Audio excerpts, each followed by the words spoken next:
Olá, o Shabat aparece, vamos recebê-lo. Shalom, bem-vindo à Casa dos Benedim. Essa semana estaremos trazendo os detalhes e os destaques da porção da Parashá Terumá. A Parashá Terumá inicia uma série de 5 das porções que vai trazer a descrição em detalhes da construção do Mishkan, o tabernáculo móvel. Esse tabernáculo, ele servia de local de repouso para a presença de Deus junto ao povo judeu. A porção completa da semana relata em detalhes da recomendação a Moshe, de como deveria ser construído, e também de todos os materiais que deveriam ser arrecadados como doação de todo aquele cujo coração movesse voluntariamente para a construção do tabernáculo. Deus descreve a magnífica arca de madeira e ouro, dentro da qual seriam guardadas as tábuas dos 10 mandamentos. A arca completa traz a deslumbrante cobertura com os querubins, um de frente ao outro, e traziam a face e rosto de criança. Em seguida, Deus entrega a Moshe as plantas do Shulhan, a mesa sagrada, sobre a qual seriam postos os pães de proposição, os Lehen Repanim. Seguindo a descrição, a Torá nos fala sobre a construção da menorá, o candelabro.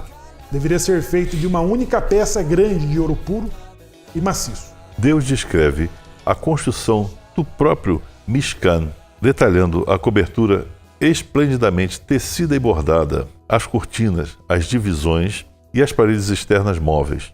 A porção da Torá vai concluir com as instruções a Moshe de como construir o altar de cobre e também detalhes do pátio do Mishkan. Ô Zait, chegamos então nessa importante obra. Sim. Daquele que criou o universo e que agora vai participar os filhos de Israel nessa importante construção. Exatamente. Aí tem um ponto, né? Imagina, o Eterno, ele construiu todo o universo. Olha só, ele construiu todo o universo. Adonolam. Ele construiu todo o universo. E por que ele não constrói também o tabernáculo? Por que não? Poxa, o Eterno, você já fez tudo. Faz isso pra gente também. Aí tem um detalhe. O Eterno, ele tem um projeto para nós, senão nós nem existiríamos. Ele tem um projeto e muito importante. Eu não sei qual é, ninguém sabe, só ele. Nós somos coparticipantes da criação do mundo. Nós fazemos a nossa parte, a parte física, a parte que nós conseguimos fazer. Ele determina e nós fazemos.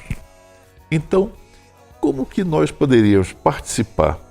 Como que nós poderíamos ser coparticipantes da construção do mundo? Se ele fizesse tudo, o que nós faríamos? Qual valor nós teríamos? Ele nos dá valor. Ele nos acha importante a tal ponto de permitir que nós sejamos coparticipantes da feitura do mundo. Olha aí. Interessante, Zé, muito bom.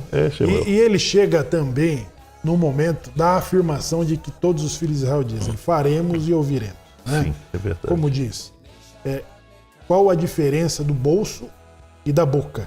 Né? Então, quando você fala da afirmação, né? Quando você não tem que pôr a mão no bolso.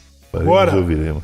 O Criador do universo, que pede uma construção simples, fala assim: faça uma coleta de todo aquele cujo coração mover voluntariamente. Arrecadarão ouro, pedras preciosas, prata, tecidos nobres, couros, né? Exato. Agora, Zaid, teria que ter uma participação acompanhada da afirmação que diria: faremos e ouviremos. Né? É interessante, nós estamos vivendo um desastre que ocorreu agora em Brumadinho. Né?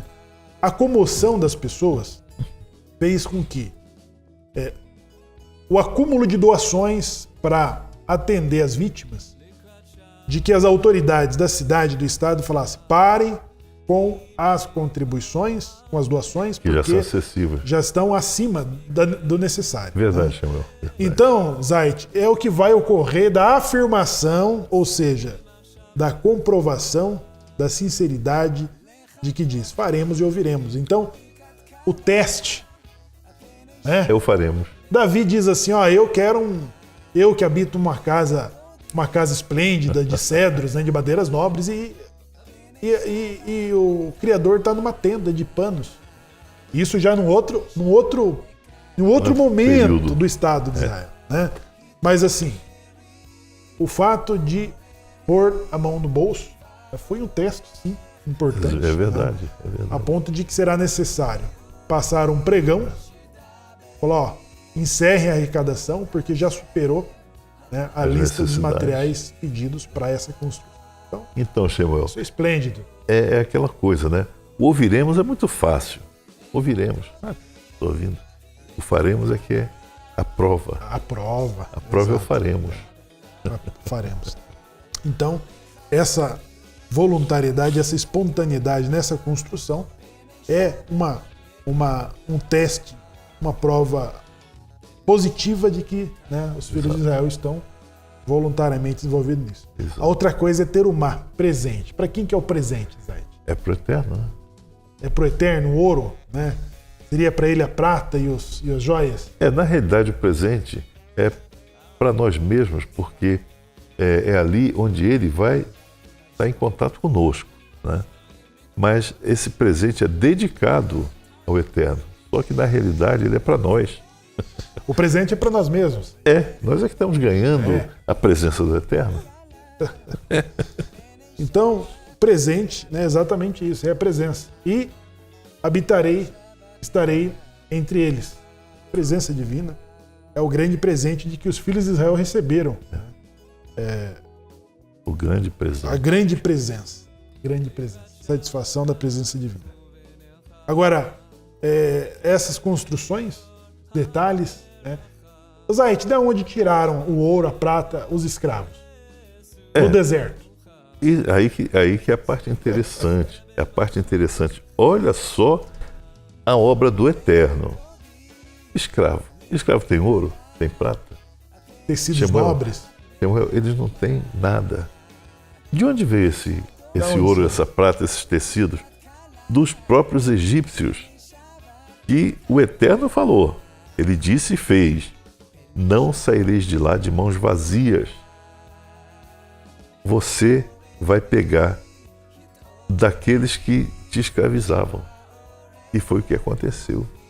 Imagina qual é a obrigação que sente o dono do escravo de dar alguma riqueza para o escravo. Quem moveu o coração dessas pessoas, Shemuel, para que eles agissem assim dessa forma? É o Eterno.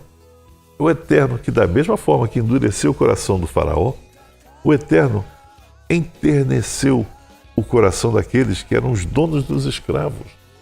Hebreus. Outro detalhe, Zaid, que nós falamos de escravos no Egito, nós imaginamos que toda a população, todos os hebreus foram escravizados, né? Existiam as exceções, né? Quando nós falamos da família de Cora, o Midrash diz de que eles eram uma família abastada e riquíssima, né? Inclusive também o Midrash nos informa quanto aos 3 dias em que houve trevas, né, em que os egípcios não puderam sair do seu próprio lugar, que foram usados, inclusive, para sepultar os judeus que resistiam quanto à saída. Era de todos o interesse de saírem do Egito? Não.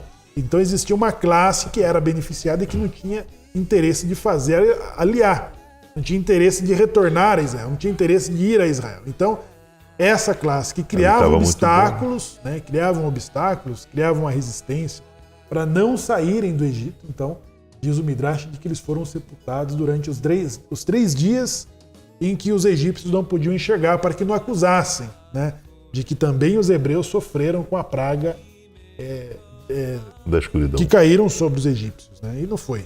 Então, ou seja, tudo isso para afirmar de que, de repente, essas doações,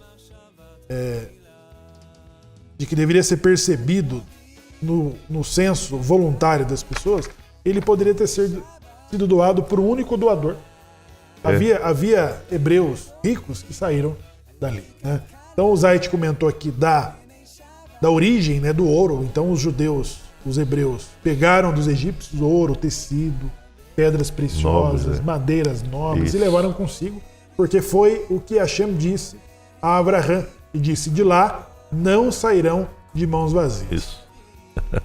Zait, o nosso convite a você que está nos assistindo para nesse Shabat, depois da reza pública e a leitura pública da Torá, ficar com o comentário do mais competente, Minyan, que fala de Anusim para Anusim.